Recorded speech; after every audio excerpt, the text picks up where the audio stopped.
fædre. Hej kære venner og ærede lytter, det er Dennis, der er tilbage igen. Ligesom det sidste afsnit, så har Martin og jeg stadigvæk nogle minutter tilbage på vores Buzzsprout-konto, så jeg har simpelthen, jeg angriber lige et nyt afsnit solo igen, men stadigvæk vil jeg gerne betrygge jer alle sammen med, at det er ikke fordi, at jeg skal til at starte et soloprojekt. Det er simpelthen bare fordi, at jeg hygger mig med det her. Sidst, der talte vi om 90'er film, om lidt glemte 90'er perler.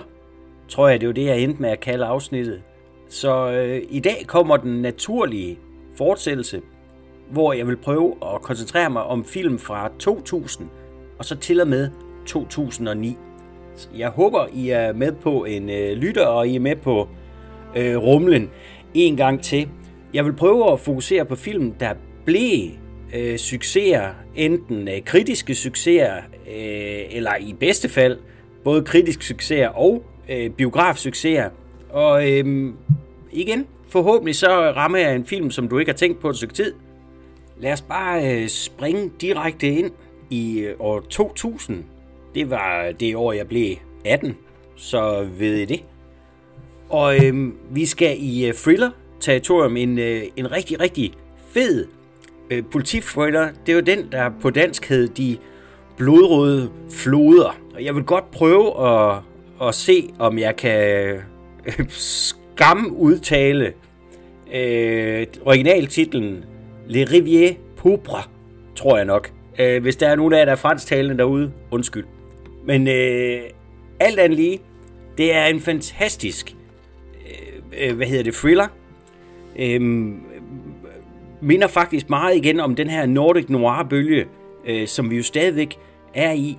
Den er enormt grum. Den er baseret på en bog af Jean-Christophe Grancher, som har skrevet rigtig, rigtig mange fede krimier.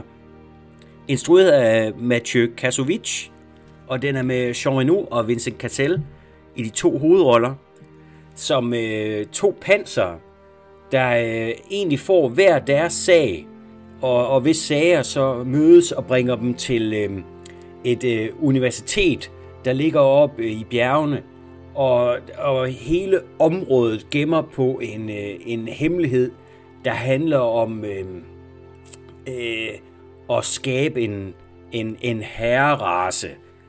Det er en vanvittigt spændende film. Den er visuelt rigtig, rigtig lækker. Jeg kan simpelthen ikke anbefale den nok. Jeg ved, at den var både en publikumssucces og en kommerciel, og så også en kritikerrost film. Men jeg hører ikke rigtig nogen tale om den længere, og igen, det er jo selvfølgelig derfor, jeg lige spotlighter den her. Men den er bestemt et kig værd, så hvis ikke du har set den, gør det endelig. Vi iler videre til 2001, og vi skal til Spy Game, instrueret af, hvor jeg savner dig, Tony Scott. Det er en vanvittig fed film. En thriller, en spionfilm med Brad Pitt og Robert Redford i de to hovedroller. Jeg synes, at det er synd og skam, at der ikke er nogen, der rigtig taler om den her længere, for det er virkelig en fed film. Robert Redford er vanvittigt sej i den her, og man kan sige, at han blæser desværre Brad Pitt lidt af banen, som jo ellers også er en vanvittig fed skuespiller.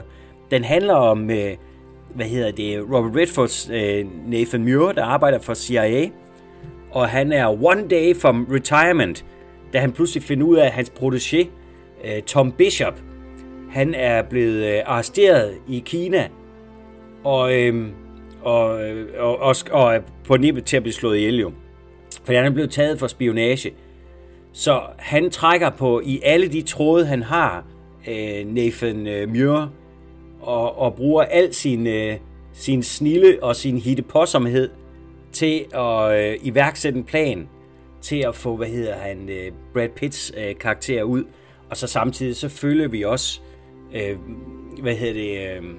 deres forhistorie om, hvordan de mødtes, og hvordan han oprindeligt rekrutterede Brad Pitts karakter til CIA. Det er en rigtig fed film. Igen, den får ikke den kredit, den fortjener, og den opmærksomhed, som jeg også bestemt synes, at den fortjener, den er rigtig, rigtig fed, og den, man kan tydeligt mærke også, vi ved jo, at de senere Tony Scott-film, de begyndte at lide af det, jeg vil kalde ekstrem redigering, hvor det jo virkelig var musikvideo-æstetikken, og man kan godt se, at det stille og roligt begynder i sene 90'erne, så også med den her, men det er ikke ude i et overdrev. Den er vanvittigt godt skruet sammen. Det er Tony Scott, der er fuldstændig på. Kæmpe anbefaling herfra. Vi hopper videre til 2002, og det er Ron Sheltons Dark Blue. Ron Shelton, han instruerede jo også Bull Durham og Tin Cup, blandt andet. Skrev White Men Can't Jump. Jeg kan faktisk ikke lige huske, om han instruerede den. Men han har i hvert fald instrueret den her. Den er vanvittigt fed. Det er med Kurt Russell i den helt store hovedrolle. Den foregår i 1992, og Kurt Russell spiller en ualmindelig korrupt panser.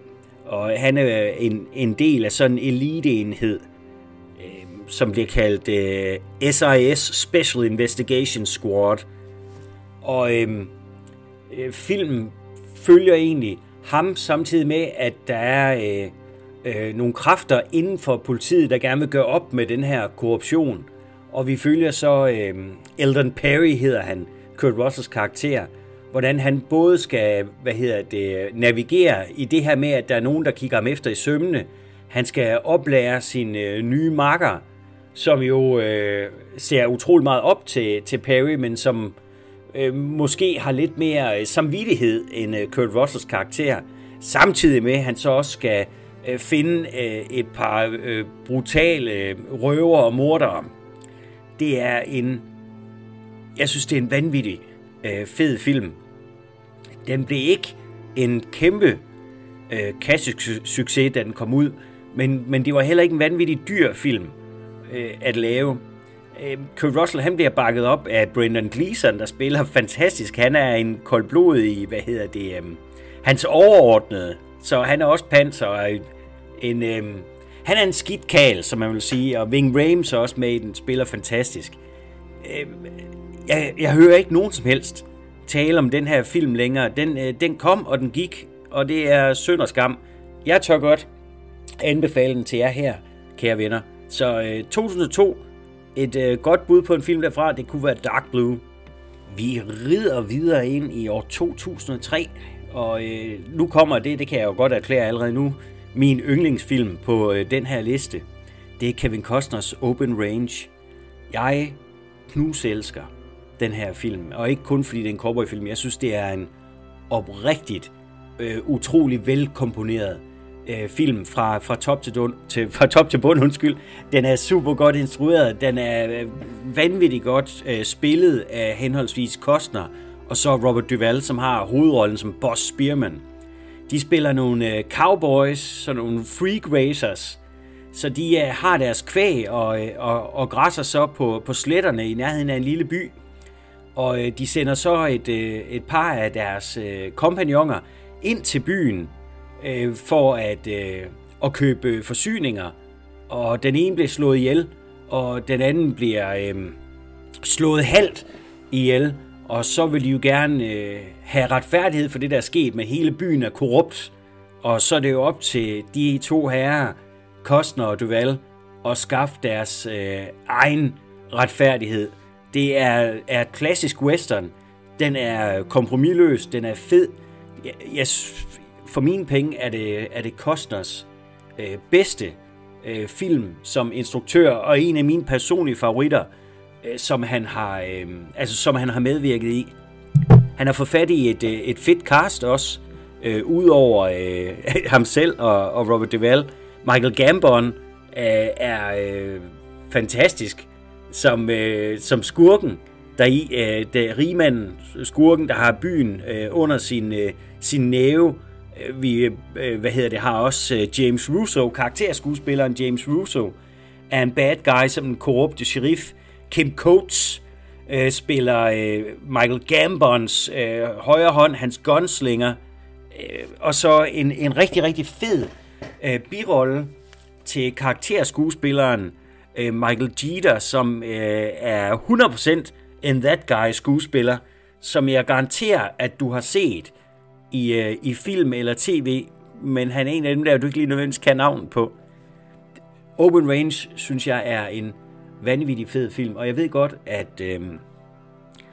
godt, at westerns, det er lang tid siden, de har været fashionable, og måske er det derfor, at den her film er gået lidt i glemmebogen, men det fortjener den onden lynmæk. Så den verdens allerstørste anbefaling herfra til 2003's Open Range. Vi ruller videre til år 2004, und jetzt fahren wir noch nach Deutschland. Det er Der Untergang, jeg gerne lige vil fremhæve her. Den vandt jo en Oscar for bedste udenlandske film, og igen blev en kastsucces over hele verden, og man kan sige, Bruno Ganz spiller fantastisk som Adolf Hitler i den her film, og så var den her film jo også årsag til 100.000'ervis af memes. Den er instrueret af, nu skal jeg se, om jeg kan finde ud af at sige det rigtigt, så jeg ikke slagter det tyske sprog alt for meget, ligesom jeg slagtede det franske før. Oliver Hirschbiegel. Eller tæt på i hvert fald. Men under den her, den handler om sådan den sidste uges tid, 10 dage af Hitlers liv, og så vi er i de endelige dage af 2. verdenskrig, og det er jo sådan en film, hvor vi følger de sidste dage fra forskellige personers perspektiv, men igen, hvor Bruno Ganz har den helt store hovedrolle som Adolf Hitler. Og noget af det, jeg synes, der er så imponerende, det er, at han formår at skabe sympati omkring den her karakter, Adolf Hitler, som vi ved er en skurk, er årsag til nogle forfærdelige ting, og alligevel så er vi draget til ham. Filmen er sindssygt godt skruet sammen. Jeg ved, at da den kom frem, var der rigtig mange, der så den. Og jeg ved, at det var også den var også et hit på fysiske medier. Det har nok været DVD dengang, vil jeg gætte på. Men jeg kender faktisk ikke rigtig nogen, der ser den længere. Om det er sådan en, der kun lige bliver brugt i historieundervisning rundt omkring i skolerne, og så bliver lige gravet frem der. Det er synd og skam, fordi det er en knaldgod film. Så hvis du aldrig har set den, eller det måske sker et stykke tid siden, igen, jeg tør godt anbefale den. Så 2004, Der Untergang. Mit valg for året 2005 bliver David Cronenbergs A History of Violence. Jeg vil godt lægge kort på bordet. Jeg synes, det er en skide fed film. Og det tror jeg simpelthen også, der er rigtig mange af jer, der synes. Grunden til, at jeg tillader mig at hive den frem, det er igen, da den kom frem, der var der rigtig mange, der talte om den. Der var rigtig mange, der så den. Og jeg er med på, den er jo ved at have 20 år på bagen. Det er ved fair nok, at den ikke har den opmærksomhed, den havde engang. Men igen, jeg synes næsten ikke, jeg hører nogen som helst tale om den, og det er synd og skam, for det er en voldsomt god film. Vi har Viggo Mortensen i hovedrollen, og han bliver bakket op af Maria Bello og Ed Harris, og så en scenestjælende William Hurt hen mod slutningen af filmen. Men det handler om Tom, der har en diner. Han lever et rigtig dejligt liv, sådan i en no-name landsby i USA. Og så en dag, så kommer der 2 skurke ind på dineren, og vi ved, de er skurke, fordi de har slået nogen ihjel i starten af filmen. Og de vil så røve dineren. Og Tom aner så, at der er noget skummelt ved de her fyre, og han ender så faktisk med at få dem overmandet og slået ihjel. Og det giver en masse opmærksomhed, og så pludselig i hans diner en dag, da det hele ligesom er faldet til ro, så sidder der en modbydeligt udseende Ed Harris ved dinerdisken og påstår, at Tom i virkeligheden er en gut ved navn Richie, der havde flået hans øje ud med pigtråd. Jeg vil prøve på at lade være med at afsløre alt for meget, hvis der skulle sidde en sød sjæl derude, der ikke har set den, eller der ikke kan huske så meget af den. Det, jeg synes, der er så fedt ved den her, det er, at Cronenberg, han er en skidegod instruktør, og han er mere end bare body horror, som er noget af det, han jo også er kendt for, og er god til, absolut.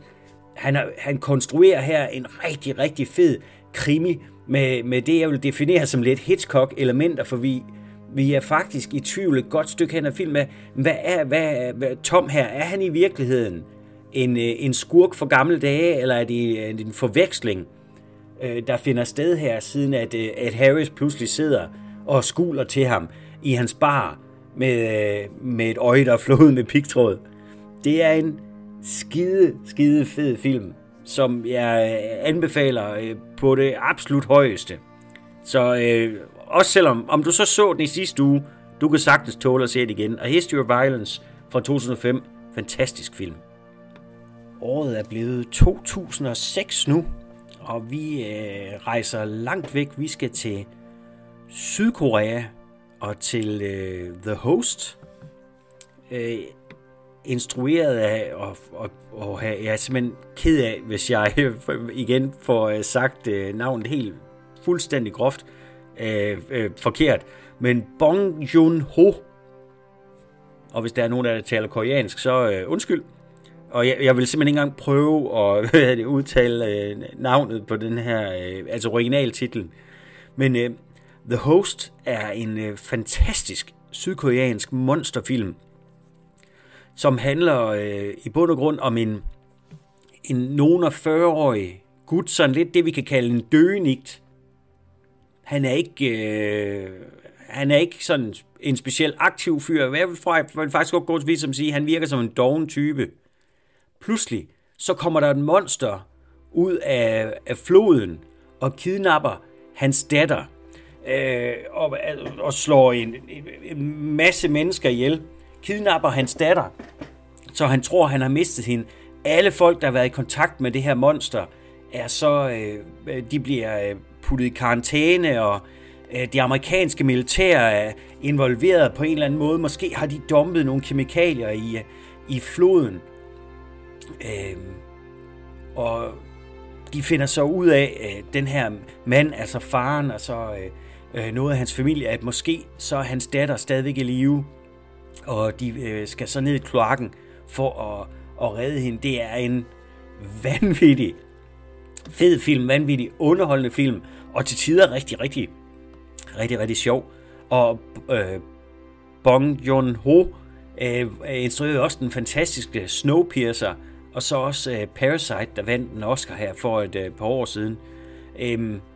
The Host, jeg kan huske, da den kom frem, at mange af os filmentusiaster, vi talte meget om den, og så på en eller anden måde, så taler vi ikke så meget om den mere. Men jeg taler om den nu, og måske har du ikke set den før, så du kunne jo overveje at give den et kig, hvis du tænker, at noget sydkoreansk monsterfilm, det kunne være noget for dig. Vi fortsætter ind i år 2007, og ved lidt et tilfælde og lidt med vilje, så skal vi faktisk i cowboyland igen. Det er James Mangolds 3:10 to Yuma med Russell Crowe og Christian Bale. Jeg vil gerne sige, at det var faktisk ikke min intention, da jeg startede med at lave den her liste, at der skulle adskillige cowboyfilm på. Men det er jo den fra 2007, jeg synes, der fortjener at blive fremhævet. Det blev en kommerciel succes. Det blev en kritisk succes også blandt anmeldere. Jeg kan huske, vi var mange, der så den, da den kom ud. Og jeg hører vitterligt ikke nogen som helst tale om den nu, hvilket undrer mig en del. Fordi vi har en instruktør i James Mangold, der jo altså godt nok brændt nallerne lidt på at have instrueret, Indiana Jones 5, men han har jo så også lavet film som Copland, og man kan sige især Logan. Og så den der Ford vs. Ferrari, som jo alle tre blev store succeser. Vi har Russell Crowe og Christian Bale i den her film. De bliver bakket op af Ben Foster, af Peter Fonda. En masse fede skuespillere faktisk. Det er en super velskåret film, det her. Det er meget klassisk western, hvor at nogle af skurkene er enormt black hat, altså enormt skurkagtige, og så nogle, de er så lidt mere grå. Det handler om, det er jo, at Christian Bale, han spiller en farmer, der er i kæmpe problemer. Hans farm, der kører dårligt, han er ved at miste sin grund, så han accepterer og siger ja til at være med til at eskortere Russell Crowe's Ben Wade til et tog i en by, der ligger et stykke væk, så han kan blive kørt til fængslet i Yuma. Så han skal med det her tog, der er navnet 3:10 to Yuma. Det er en pissegod film, venner. Og måske er det, som vi talte om før, fordi at det er western, og det er umoderne at se westerns og tale om westerns. Men en god film er en god film, kære venner. Og 3:10 to Yuma, det er altså en god film. Så den tør jeg også godt anbefale. Vi iler ind i 2008, og den film, jeg har valgt at fremhæve her, er en film, som jeg vil vædde på, at størstedelen af jer har set. Det er Ben Stillers Tropic Thunder. Hvorfor nævner jeg så den her?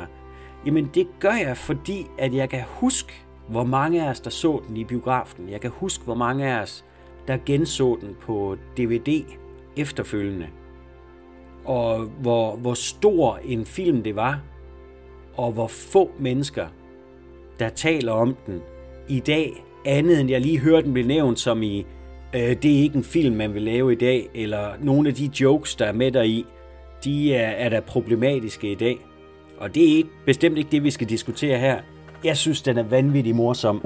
Jeg synes, at den stjernerække af skuespillere, som Ben Stiller han har fået fat i til den her film, er intet mindre end fremragende, og hvor jeg gerne vil give et særligt nik med fedoraen til Nick Nolte, som jeg synes er så fantastisk morsom, og så ser han bare pissecool ud i den her film. Jeg synes, at Tropic Thunder er skide sjov. Jeg synes, ideen med de her gutter, der er ved at lave en krigsfilm, og der ligesom skal prøve at mærke, hvor ægte det er alt sammen. Igen, det er jo lidt ligesom vi snakker med Bowfinger sidst, altså at det tager tyk pis på filmindustrien, og så pludselig så befinder de sig så i en rigtig livstruende situation, og så skal så bruge deres particular set of skills til at komme ud af det. Jeg synes, det er vanvittigt morsomt, og så er der jo selvfølgelig en scenestjælende, måske skal jeg være med at sige, hvis der nu var en uskyldig sjæl derude, der ikke har set den her film, så vil jeg faktisk helst ikke ødelægge det for dig, fordi at jeg blev meget glad, da Les Grossman han dukkede op i den her film. Så mit bud fra en film fra 2008, som vi godt kunne begynde at snakke lidt mere om, det er simpelthen intet mindre end Tropic Thunder. Ja, vi vandrer jo hen mod slutningen, og vi er ramt 2009, og vi slutter ikke med et smil, men med sorg, og det er fordi vi rammer The Road, instrueret af John Hillcoat, der også instrueret den helt igennem fantastiske The Proposition. The Road er med Viggo Mortensen i hovedrollen som en far, der vandrer gennem et post-apokalyptisk USA sammen med sin søn. Vi ved ikke, hvad der har forårsaget den her post-apokalypse, men hele verden, den er bare grå, og alting dør. Og de vandrer endeløst gennem den her verden, uden særlig mange glæder. Der er en scene deri, hvor faren her, han giver sin søn en cola, og det er den første cola, han nogensinde har fået i sit liv. Det er hjerteskærende. Det er Jeg synes virkelig, at det er en fed film, men det er nok tættere på en feel-bad-film end noget som helst andet. Der er ikke meget action i den her, og det er en af de der film, hvor man siger, du skal godt nok have lyst til det. Jeg har snydt lidt her, fordi jeg ved godt, at The Road, den blev ikke en kassesucces. Jeg ved så også godt, at den var ikke hamrende dyr. Men den blev i hvert fald en festival-darling, og jeg ved, at den fik rigtig meget ros af anmelderne. Og jeg tillader mig også at nævne den her, fordi jeg synes faktisk, at det er en film, som ikke skal glemmes. Jeg synes, den er rigtig, rigtig god. Viggo Mortensen er helt fantastisk i rollen som faren, der er villig til at gøre alt for sin søn. Og man kan sige, at på det punkt, så er det jo tæt på at kunne være med i filmfædres kanon af ultimative filmfædre. Charlize Theron er også med i den, Robert Duvall er med i den, Guy Pearce dukker op. Den fantastiske karakterskuespiller Michael Kenneth Williams, som vi desværre ikke har længere, dukker op. Garrett Dillahunt dukker op. Altså det er virkelig et fedt ensemble, der dukker op hist og pist i den her film. Men igen, man skal lige være i stødet til at se den, fordi at du ikke er et opløftet menneske, når den her film den er slut. Men god, det er den saftsusme. Så mit sidste bud på en start-nuller-film, det er 2009's The Road. Og med de ord, kære venner, så er jeg jo lige ved at have brugt omkring en halv time af din tid nok en gang. Jeg håber, at du har syntes, det var værd at lytte til. Ellers så er du sgu nok slukket. Det vil jeg da håbe. Men det her, det var i hvert fald 10 bud på nogle film fra start-nullerne, som jeg synes fortjener lidt kærlighed, fortjener lidt opmærksomhed, og måske er der en enkelt, du kunne få lyst til at smide på maskinen senere i dag. Jeg håber, I alle sammen har det rigtig, rigtig godt, og så forhåbentlig så lyttes vi ved. Hej!